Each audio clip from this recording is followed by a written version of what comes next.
some of that here in the next hour. So thank you for choosing this session. This is typically about an hour and a half program, but I'm going to speed it up and cut out a few things to make sure we're able to move on to the 11 o'clock session.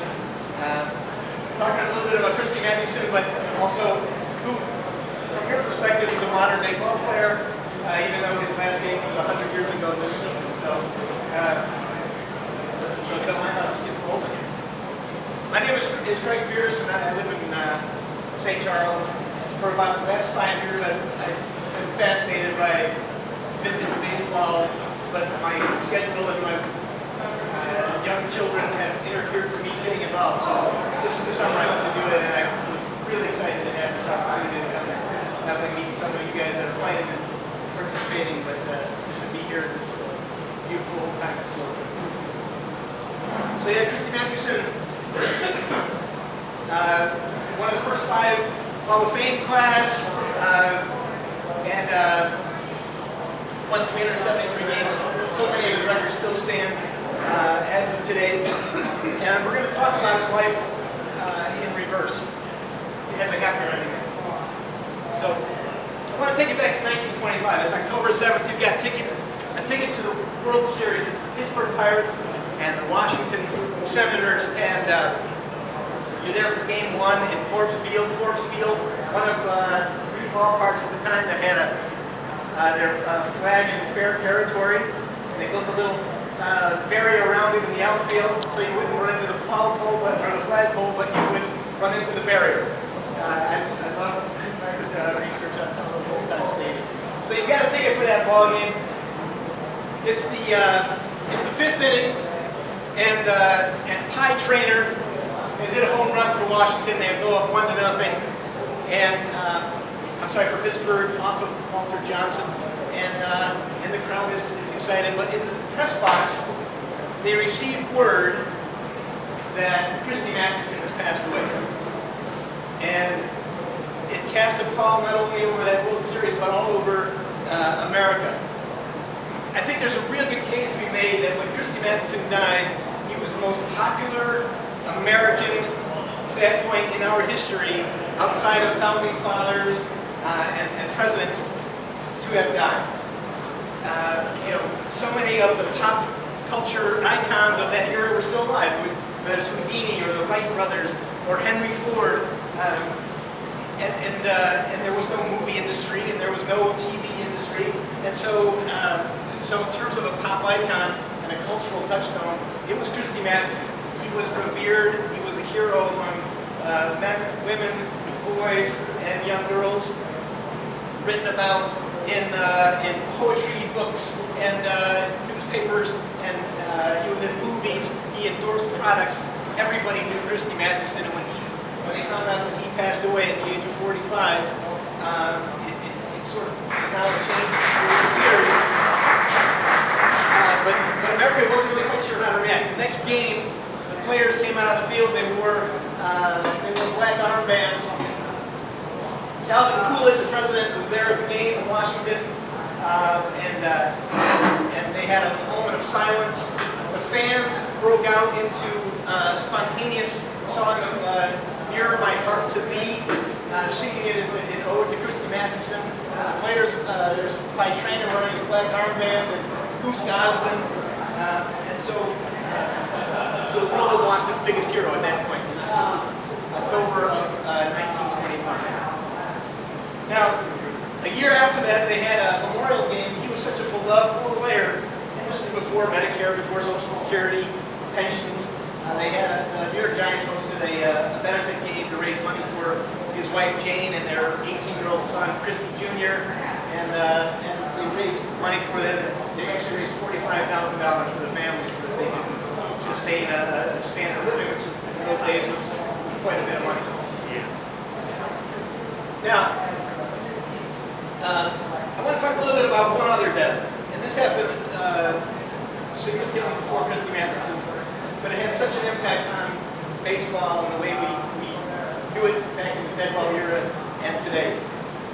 It's a painter, and he was a historical painter, and he lived in Connecticut, and he went to Washington, D.C., and he would travel there, and there was not really portrait photography. So he would paint political leaders, military generals, captains, John Quincy Adams, and he made a modest living painting these political figures. He painted his wife Lucretia, and things were going okay. He was in Washington, D.C. when he received a note from his father. And the note said that my heart is in pain and deeply sorrowful while I announce to you the sudden and unexpected death of your dear and deservingly loved wife. Lucretia had passed away just 2 weeks after the delivery of their third child. She was in Connecticut, he's in Washington, D.C. He travels back, and he discovered, and he's in total grief. And now he's a father with 3 young children, all under the age of 5. He makes his living going to Washington, D.C. painting, and he's not quite sure what to do. And from that point on, he is never really interested in painting again. What he's interested in doing is shortening that gap of time between when bad news happens and when people learn about it. And so Samuel Morse, the painter, becomes Samuel Morse, the inventor of the telegraph. And he dedicates his entire life to this. This was in 1825 that Lucretia passed away. 1844, he's come up with the telegraph. And by 1860, we have telegraph reaching across the country. By the year 1911, there's 1.5 million miles of telegraph wire across the country. And all of it happened to be on this street corner right here. But this is not just a vehicle for sharing world events and news of personal interest. This changes the way baseball developed, because now you can live in Des Plaines, Illinois, or San Francisco and learn about how the New York Giants did the night before. And so baseball is dramatically changed by Morse's invention. And in fact, it's also caused the growth of evening newspapers, which never really existed up until people started getting really eager to find out how their baseball team performed. And so newspapers were getting telegraph reports from the East Coast and printing up evening newspapers, so when people got up from work, they could find out just how the Brooklyn Dodgers performed or other teams, which are mostly on the East Coast. The other thing it did was it just, between that and the Industrial Revolution, it was just such a wonderful combination. And because there was no TV or YouTube, there were all these wonderful contraptions and devices built to convey what was happening on the baseball field, sometimes hundreds of miles away. And so the Jackson Mannequin Baseball Indicator was invented. This is almost takes up an entire hockey rink. This is huge. It would fill this entire room. And this is actually an image from Toronto. And the last time this was actually used was in 1925 during those World Series when Christy Mathewson passed away. And they had these little mechanical devices that were all controlled from below the surface by 10 operators. And they would receive a telegraph of what was going on in the game, and the fans would fill hockey arenas and opera houses, and they would watch these men, these mechanical men, get moved around on the diamond, much like what was happening hundreds of miles away. And these guys, these little figures, were about 3 feet tall. They dressed them in either brown uniforms for the away team and white uniforms for the home team. And they had a little light in their hand. When the ball was hit to them, the light would turn on in their hands, so they had the ball, and they could slide, and they could, well, in fact, let me share a newspaper article. The players throw and catch the ball, they run the baselines, they slide one after fly balls, hold consultations on the field, and quarrel with the umpire to hide their own shortcomings. And so, I just think this must have been just fascinating. I can imagine the scraping of the metal sound, it just must have been a fantastic experience.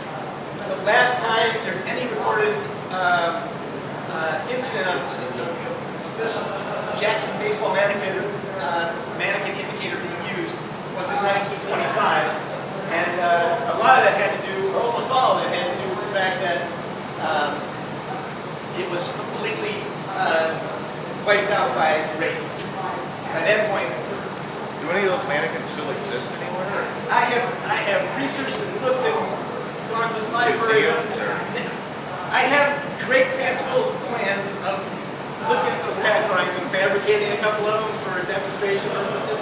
Because there's no record of any of that backdrop existing, and they always had this like pastoral look of beautiful America in the past. Just fantastic stuff. But no, as far as I know, none of that exists. In 1925, Christy Mathewson was listening to ball games on the radio as he was towards the end of his life, listening to Graham McNamee, who was one of the old-time broadcasters, sharing highlights of the game. But the broadcasters were not at the game. The broadcasters still relying on Morse's old telegraph invention because it was so expensive to broadcast from a remote situation. They would have the telegraph operator at the ball game who would send the signal back to the radio station, and the radio station would have people in the studio recreating the game. And so there would be somebody in the background, "Peanuts here, peanuts!" And people would be booing and cheering, and they would make crowd noises and have all the things that would dramatize the actual action that was taking place on the field of play. I wanted to read something from a book called The Storytellers about one of the gentlemen who was in charge of recreating ball games. I was doing the games by telegraphic report. Well, just picture that. The fellow sat on the other side of the window with a little slit underneath, with his headphones on, getting the Morse code from the ballpark, and he typed out the play.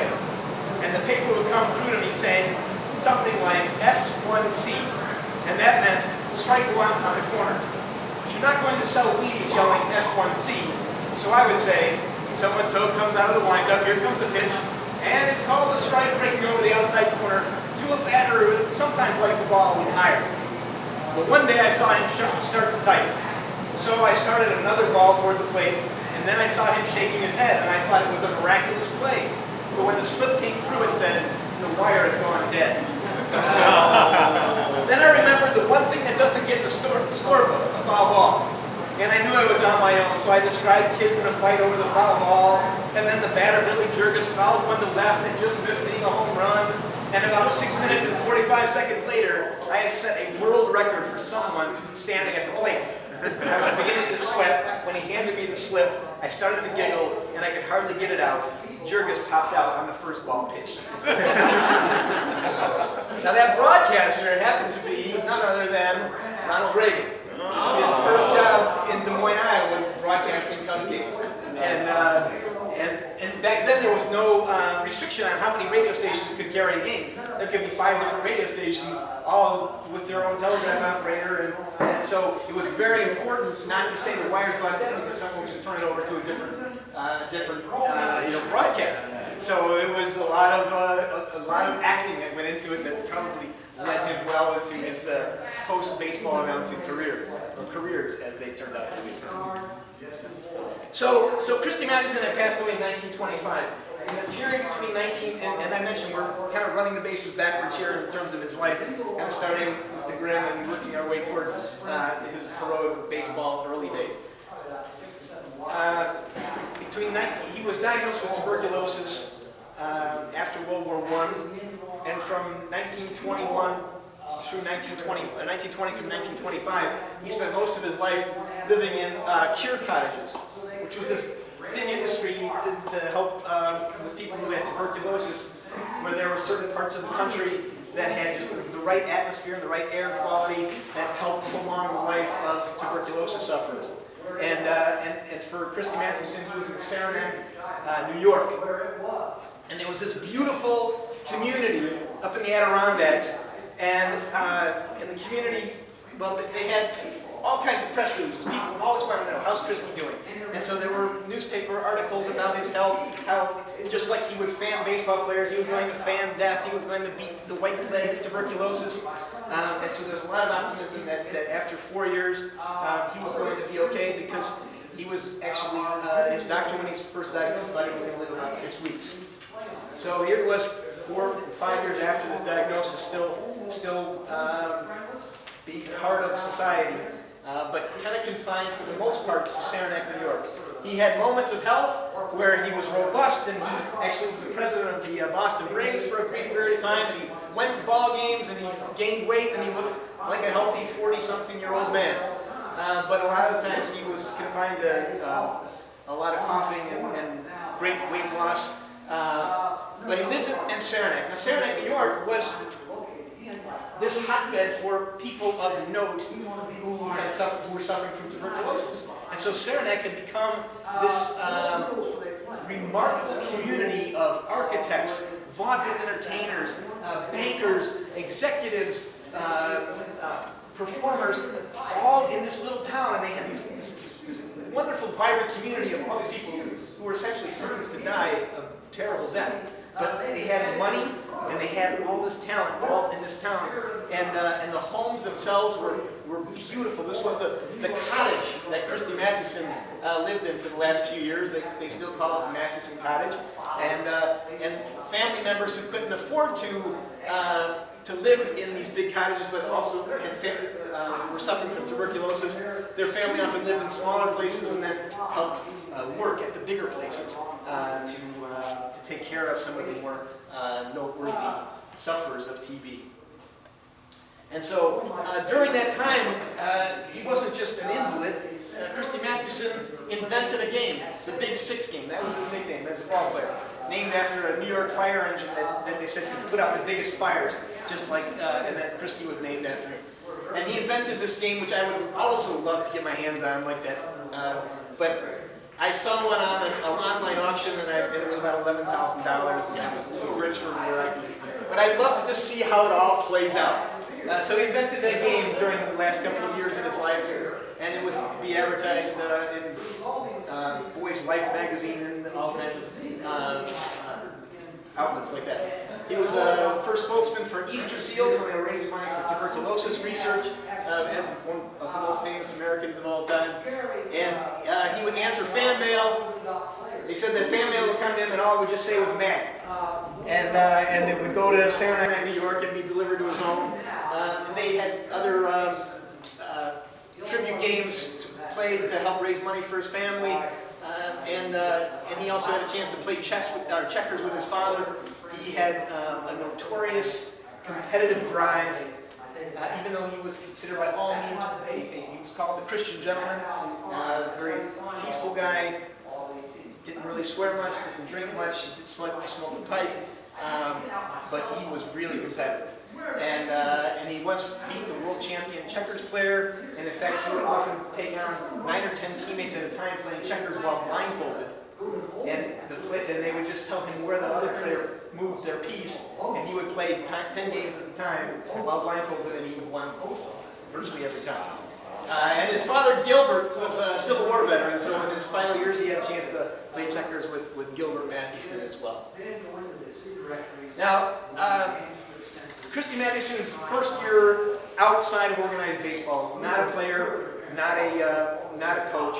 It was 1920, and that was really the end of the dead ball era, and it was sort of symbolic, I think, that the game changed so dramatically the year after he left the game. His mark was made as the king of pitchers during that dead ball era, and in 1920, you guys, Ray Chapman, is that ring a bell? Yeah. Oh, is that your hat? No, you got hit in the head. You got plunked in the head. Yeah, He died. So you know what happened with Ray Chapman? He died. Yeah, only player to be killed during the game, and that was, and so he was facing a submarine pitcher, Carl Mays? Carl Mays. Is that it? Yes, and Carl Mays, the ball is dark, and they've been spitting on it and rubbing Vaseline on it, and it's a late afternoon game, and the sun is going down, and there's shadows, and he gets hit with the submarine pitch right in the side of the head while he's batting. He takes a couple steps towards first base and collapses, and baseball realizes they've got a problem on their hands. It's going to start happening more and more as pitchers are throwing harder, and then the other thing that happened in 1920 was this guy came on the scene, a few years earlier, and he's hitting home runs, and the fans are loving it, and they're realizing that we've got to have a clean baseball and play it all the time. Back before 1920, the umpire started out with 3 balls. If by chance they lost all the balls during the game, the home team got to furnish any extra balls that were needed, and they would get this. If they were winning, they would get the softest, worst ball possible and put them out, for the rest of the game, where the opponent had no chance really of doing it. And then Babe Ruth comes along, and in 1918 he hit 12 home runs. The entire White Sox team that year hit 8. And so even before the dead ball era came to an end, he was still hitting home runs at a ridiculous clip. And fans loved it, and so the games changed. The balls always got to be in good shape, and I felt like that was sort of the clean break from Mathewson's real era. 1919, before we get into the Black Sox and Christy Mathewson's involvement with uncovering that scandal, I want to tell you a little bit about Hal Chase. So Mathewson finishes his career in 1916. He starts to manage the Cincinnati Reds, and he's managing the Reds, and he's the hero of baseball, an icon of held up as a scholar and just the most decent human being. And then they've got the best defensive first baseman in the league on their team, Hal Chase, and he's called Prince Hal. And he plays with style. He's very gregarious. Fans like him. Teammates like him. But in reality, he ends up as the darkest villain that baseball had really known up until that point. He's on the take. He's gambling. And in 1918, he and another player challenged Christy Mathewson and one other player in the Reds to a game of bridge. And Mathewson never loses cards. He never loses cards, checks, checkers. And suddenly, Hal Chase and this guy beat them and take their money. And Mathewson senses there's something not quite right with how that all played out. And oddly enough, at the same time, Hal Chase has dropped a couple balls, easy throws to him at first base, and Mathewson suspends him for indifferent play. But everybody kind of feels like it's mostly just within the team, mostly just because he was pretty sore about losing at bridge. They didn't know that there was maybe something fishy that had gone on behind the scenes, and they felt that Mathewson maybe just got rid of him because of that incident with the bridge game. It turns out that Hal Chase is he's done playing baseball for that season of 1918. It's also the year. Oh, before I get to that. 10 years before this incident happens, Christy Mathewson is also a writer. He wrote 4 children's books. He writes a book called One and the Ninth. One and the Ninth is a fictional story about a college baseball team that uses all the famous names of Major League ball players, but slightly twists them. So Ty Cobb is Ty Robb, John McGraw is John McGrew, there's John Wagner instead of Honus Wagner, and then he has a first baseman on a team named Hal Case. And Hal Case is only in his 3rd year in baseball at the time, but he's already got a reputation as being such a gifted first baseman. And so Christy Mathewson makes this college kid named Hal Case, and Hal Case in the book is approached by the underworld to throw this college game. And in the book, Hal Case takes the moral path and does not fall under the spell of the money, easy money, and he does the right thing. It's kind of interesting that about 10 years after this book came out, Hal Chase was the orchestrator of the Black Sox scandal. And so that was how the 1918 season went, and Christy Mathewson left to go to the war. America at this time is really disappointed in Major League Baseball for not sending their ball players to war. They get all these stories, horrific stories about what's going on in Germany, and they send him saying all players are the youngest, the healthiest stock we have. Why aren't they going to war? Well, turns out that in 1918 they shortened the season, and 250 ball players went off to serve. When the war ended in 1919, Christy Mathewson, who had left his job as manager of the Reds to go fight overseas, was without a job when he came back. When he came back, his old coach, John McGraw, who was very fond of giving second chances and very generous, even though he was a fiery competitor, he loved Christy Mathewson almost like a brother, and he gave him a job as the first pitching coach in baseball. But he notices that Christy Mathewson is coughing and wheezing, and he's walking much more slowly than he ever did before. And he stays up. His wife Blanche said that John McGraw stayed up all night, most nights, worrying about his dear friend Christy and what was going on with his health. But he was just diagnosed as having bronchitis. What he really had was early stages of tuberculosis.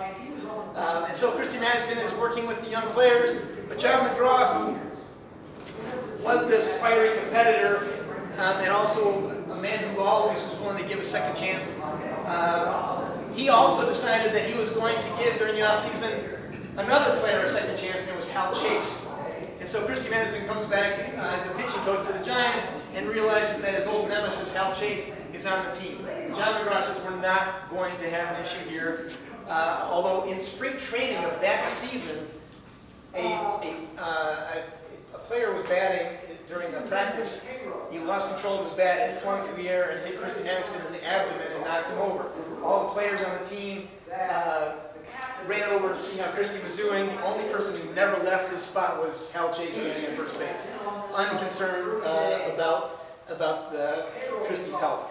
It was sort of portentous moment as far as what was going to happen as the summer played out. Hal Chase was still on the tape. He was still taking money, and the Giants went in and played Philadelphia, who at this time was a pretty lousy team. And newspaper reporters were saying he was playing like he was in a trance. And finally, John McGraw tires of that, and he kicks Hal Chase off the team. He's off the team forever. Then Christy Mathewson goes on, and because of Hal Chase throwing those games, the Giants lose the pennant by a game, and so the New York Times hires Christy Mathewson to be a reporter at the 1919 World Series.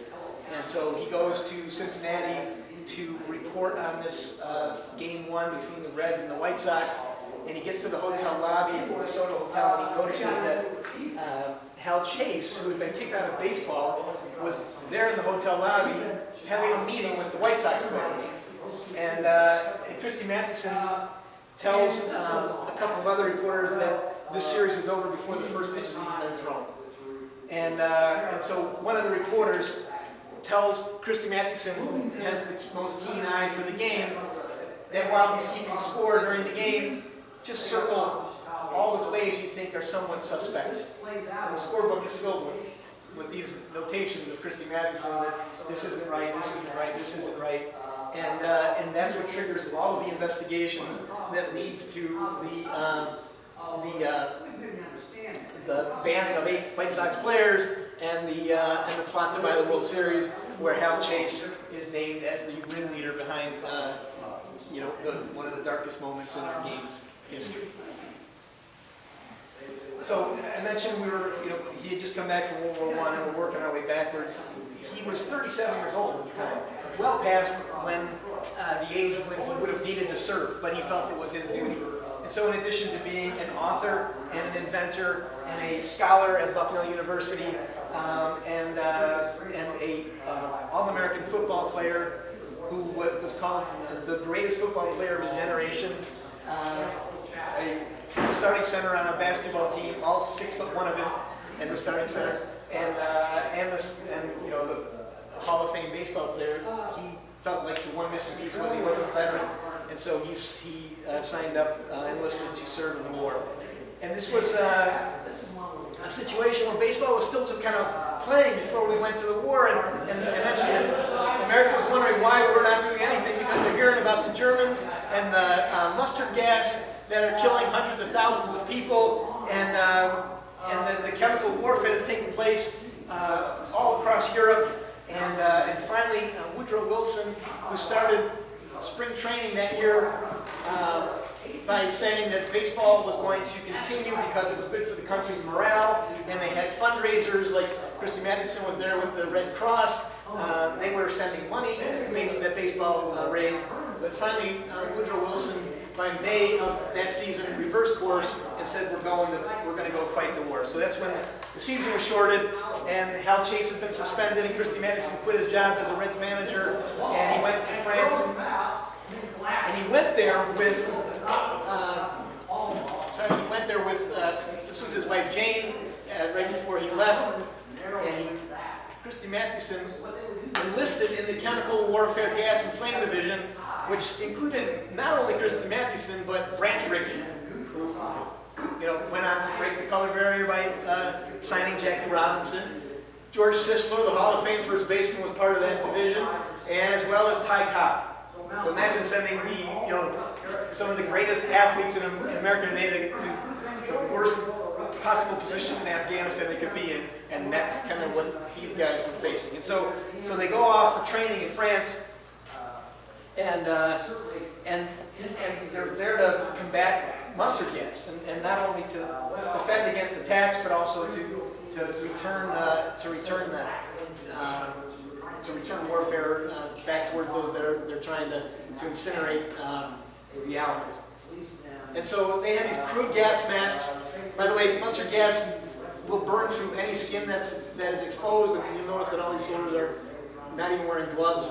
And so there's a training operation that takes place in France, and they bring all these young soldiers. And when I say young soldiers, Ty Cobb described them as the most ridiculous bunch of misfits he'd ever seen. And the reason that all these college football players and baseball players were put in charge of this group was because they said, these are the only people these misfits are going to listen to. And so you have this complete dichotomy between these, the dregs of the military and the most, gloriously decorated heroes of America, all in the same unit.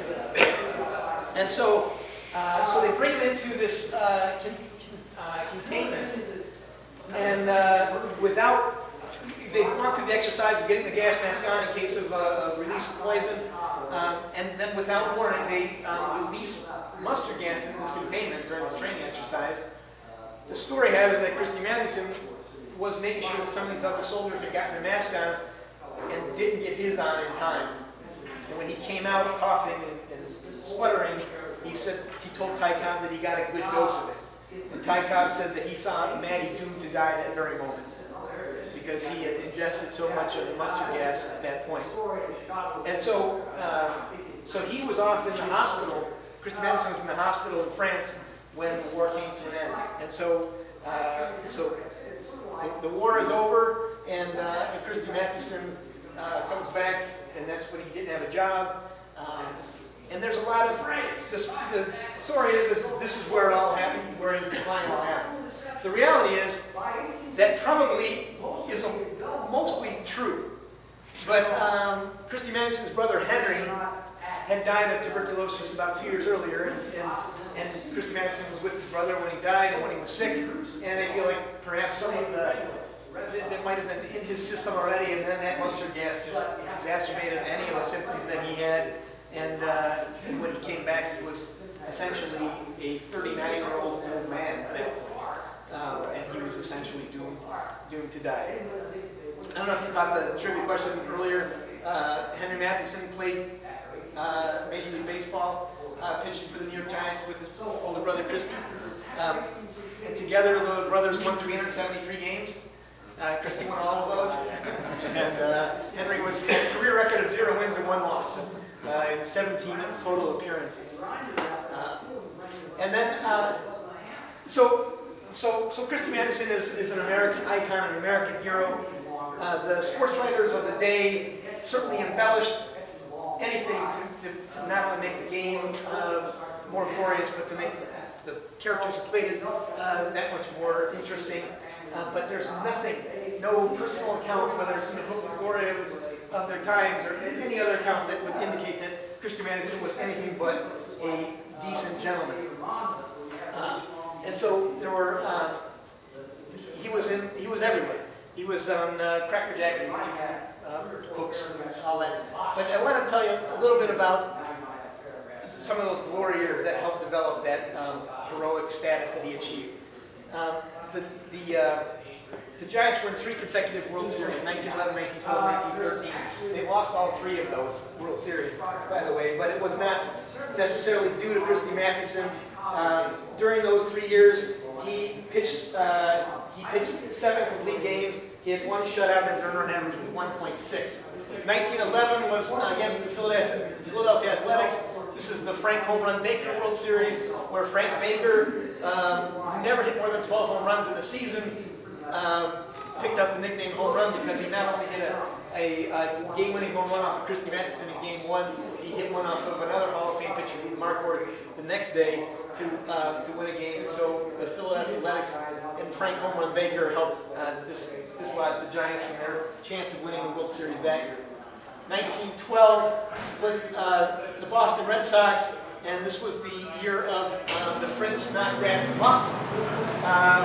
And so Fred Snodgrass was considered a real sure-handed center fielder, and the Giants win 2-1, bottom of the 9th inning, 7th game of the World Series, and there's a little pop fly out to center field, and Fred Snodgrass drops, and runner gets on, the inning implodes, and the Red Sox score 2 runs and win the game 3-2 and win the World Series. And Fred Snodgrass is vilified, even though, by all accounts, the play before that, there were 2 outs, by the way. There were 2 outs in the 9th inning when this happened. The play before that, he made what is considered one of the greatest catches in World Series history. Harry Hooper hit a fly ball to the center field that apparently he was running backwards and dove over, with that little cooking mitt of a glove, and a diving catch over his head, caught a ball that, certainly if most players would have never caught, and he would have, and that itself would have changed the game. But he made one of the greatest catches, and then anybody in New York only remembered him as the guy who muffed the fly ball. And then in 1913, they lost again to the Philadelphia Athletics. One of the most interesting things about this World Series was what happened off the field. And you have the New York Giants, who have been in 3 consecutive World Series. And baseball is our passion as a country, and especially New York. And so this is New York Times, and these are all people who are watching the ball game on a big scoreboard chart operated with the Morse code. And they have an operator standing behind there with the ball on a big wire. And so they have all the lineups and crowds of 60 and 70,000 people, double what fits into the polo grounds where the Giants are actually playing the game, are watching the scoreboard.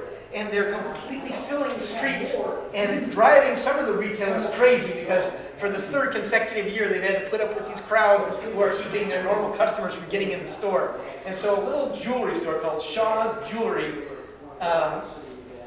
sues the New York Globe newspaper for interfering with their business for 3 consecutive years. And in fact, they said that they lost nearly $1,000 over those 3 years. And the judge found that Playograph was indeed a nuisance and awarded Shaw's Jewelry $729.59, plus the sum of $35, which I hereby allow the plaintiff as an extra allowance because, well, this is a difficult and extraordinary case. And so, New York, crazy about the Giants, Shaw's Jewelry, not so much. And so, they just filled everywhere they could. And because of the Telegraph, this was taking place all over the country.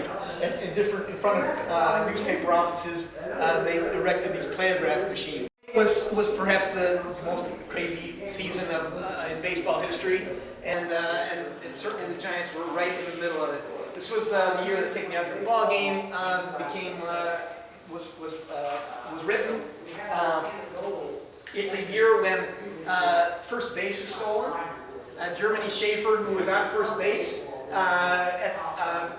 he's trying to get to second, and he feels like there's a runner on third. And he feels like if he can steal second base, the catcher's going to throw it down to second, and the guy on third's going to run home. and he runs and he steals second base. And the catcher is smart enough not to throw down there. So on the very next pitch, Jeremy Schaefer runs back and steals first base back. And then tries again. And on that one, the catcher did throw down, and the guy ran home. So baseball outlawed the reverse running of the bases after that. This is also a season when Christy Mathewson himself is involved in a kind of a strange little incident where the Giants they're winning 4-1 in the ninth inning. Christy Mathewson wasn't pitching that day. He's gone into the shower, and all of a sudden, I don't even remember off the top of my head who they're playing, but they got a couple runners on. John McGraw comes out and calls for Christy Mathewson to come in and finish the game off, but Christy Mathewson is in the shower. And he comes out, puts his uniform on, it's soaking wet. He doesn't have his hat anymore. He left that behind in the clubhouse, and he's wearing his street shoes and no socks. And he comes out and he gets the last 2 outs of the game and records a save. In fact, Christy Mathewson led the league in 1908 in saves. I think he had 5 of them. And that was one of those days. Now, 1908 is also the year of the great pennant race between the Cubs and the Pirates and the Giants. And so Christy Mathewson is playing, and then they've got this 19-year-old kid, Fred Merkel. And Fred Merkel, it's late September, Cubs are playing the Giants, and the score's tied 1-1. It's the 9th inning. Fred Merkel's on first base. He's only playing because the regular first baseman has a bad back, and so this 19-year-old kid is out there, and so he's on first, and Moose McCormick is on third, and Al Bridwell's batting. And if the Giants score, they go up, they pick up another game on the Cubs, and perhaps 1908 isn't the last year that the Cubs win the World Series. They would have to go back even further. And so Fred Merkel, there's a clean hit to center field. Moose McCormick scores. Fred Merkel sees he scores, and he just veers off and starts running to the clubhouse, which is not by any means strange, because back in those days, fans left, it's kind of hard to see, but fans would leave the ballpark by going through the field. There was no exits, like normal exits. Everybody would just storm the field. And so players, it was just common that as soon as they saw the winning run scored, they would make a beeline to the clubhouse, which was through an outfield door. Because they knew that, especially in New York, you're going to have angry fans, happy fans, and it could get a little ugly sometimes. And so Fred Merkel sees McCormick has scored, runs off to the clubhouse. The Cubs notice that Frank Evers, infielder, notices that there's, he knows this little rule that every runner needs to advance safely to the next base for the winning run to score, and he calls for the ball, and Joe McGinnity, the pitcher for the Giants, notices this, and he goes out and he wrestles the ball out of Frank Evers' hands before he can touch second base, and throws the ball into the grandstand. And so then the Cubs go and retrieve one of the umpire's balls from a bag, and they're claiming that the runner's out. The sun is setting. The crowd is all over the field. Christy Mathewson is in the clubhouse calling for Fred Merkel to get back on the field and run back to second base. And there's total chaos. And the umpire finally, after all of this, decides he's calling the game because of darkness. He's going to let the commissioner of the league kind of decide what's going to happen here. And the commissioner decides, in his name, and this is him right here, he decides that they'll replay the game if it's necessary. And as it turns out, the Cubs and the Giants were tied as of the last game of the season, and they played that game, and the Cubs beat Christy Mathewson 4-2 that day, and they went on to win the World Series. Things didn't work out as well for the commissioner of the National League. He had a nervous breakdown over this incident. He's in New York, where his offices are, and the fans can't believe it. The Giants are saying, this is never a rule that's enforced. The Cubs didn't even tag second base with the ball from the field of play. And fans are writing letters. He's vilified almost as much as Fred Merkel, who was from that point on known as Bonehead Merkel. And even on his gravesite today, it says not a bonehead, because he was actually considered to be a relatively smart ball player, but as a 19-year-old kid thrust into the spotlight, he made a questionable mistake, even if you want to call it that. So he's got a nervous breakdown. It's 1908 at the end of the season. He doesn't return to baseball until July of the following year. And he comes back to his offices in the New York Athletic Club on day one of going back to his job. And he closes the door in his office, he pulls a revolver out and shoots himself in the head. And he was like 42 years old. It was quite a moment in baseball history. And the Cubs went out to win. So by this point, Christy Mathewson is cemented as an icon and a hero. And Grant McGrice, the writer who coined the Four Horsemen of Notre Dame, that term, loves what Christy Mathewson does. He's endorsing everything from tuxedo tobacco to Coca-Cola to finishing schools that kids who can't go on to high school. They've got publicity pictures of him playing oversized checkers games, long checkers they called it. And this, I think, is one of the more interesting things. This is a flip book where you can see Christy Mathewson's pitching motion. But the thing that I think is the most interesting is that it's in the Boston Sunday American. Can you imagine a Boston newspaper dedicating space to glorifying a New York baseball player these days? It's just, it's crazy, but he was loved everywhere. And he appeared, he was endorsed garter belts, and he endorsed Coca-Cola. He appeared in movies. He was in 2 silent films that no longer exist because the movies themselves disintegrated. A movie called Love and Baseball, and he wrote a Broadway play as well, and as well as children's books and books that were endorsed by the Boy Scouts of America for all good young boys to read, Pitching in a Pinch. And so he was definitely America's biggest hero in those early 1900s. A lot of that had to do with the 1905 season when he went 31-9 for the year, and it was his 3rd consecutive season with 30 wins, which has never been duplicated. He's also the only pitcher to ever have 4 30-win seasons. His most famous pitch was called a fadeaway. He called it his freak pitch. It really was a screwball, just kind of a reverse of a curveball. And he only threw it about 10 to 12 times a game, but it had such a devastating reverse curve action that he called on it whenever he was what he called pitching in a pinch, in a real tight spot. And so that was all. He was magnificent throughout the season with his 31 wins. But in the World Series in 1905, he started 3 games, pitched complete games for all of those. He won each of those games, and he gave up exactly 0 runs for 3. This has never been duplicated. Bumgarner kind of got close to this a few years ago with the Giants, but and they won that World Series. John McGraw said it was the greatest pitching performance he has ever seen, and so that helped bolster his image as the most clean-cut American superstar that America had known at the time. Real quick on that. It's 10:58. Okay, so real quick, so it all started for him in 1903 was when John McGraw, he pitched a couple years for the Giants, part-time. John McGraw came, that was the same year that Wilbur Wright Orville flew the plane, and it was also the first year of wireless transmission from Marconi, and it was also the first year in 1903 of the World Series. And it was also the first year that John McGraw and Christy Mathewson were together as teammates. John McGraw is a manager.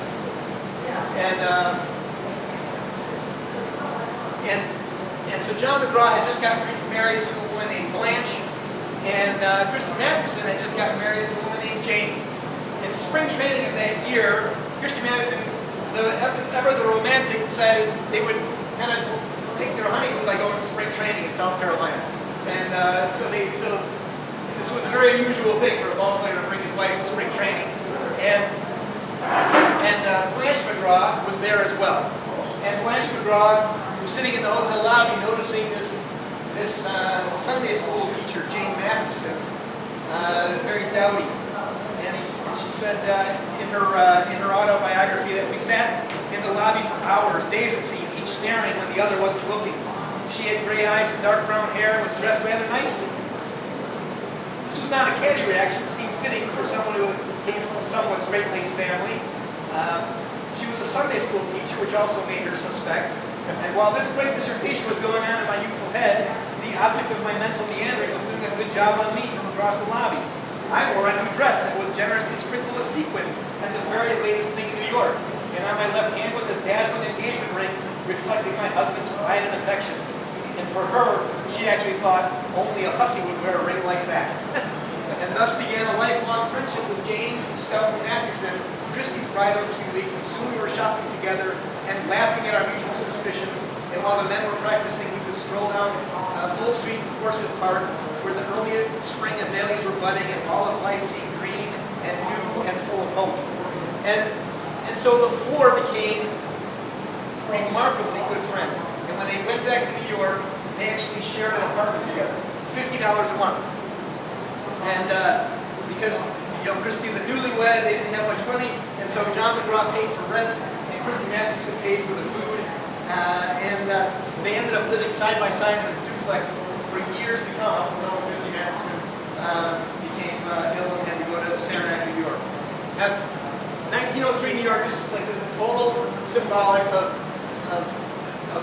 what these guys are doing. In 1903, and what America was all about. In 1903, we're as far removed from the Civil War as we are today from the 1980s, which seems like yesterday to me.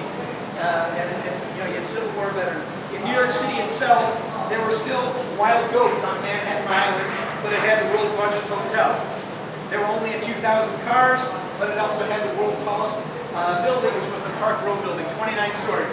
And Carnegie Hall had just opened, Bronx Zoo had just opened, and New York subway and the public library were just starting construction. All of that takes place in America, where you have the game's quintessential hero and John McGraw, the quintessential hard-working, tough, scrambled, immigrant guy, together making America great. Thank you very much. I know I ran out of time.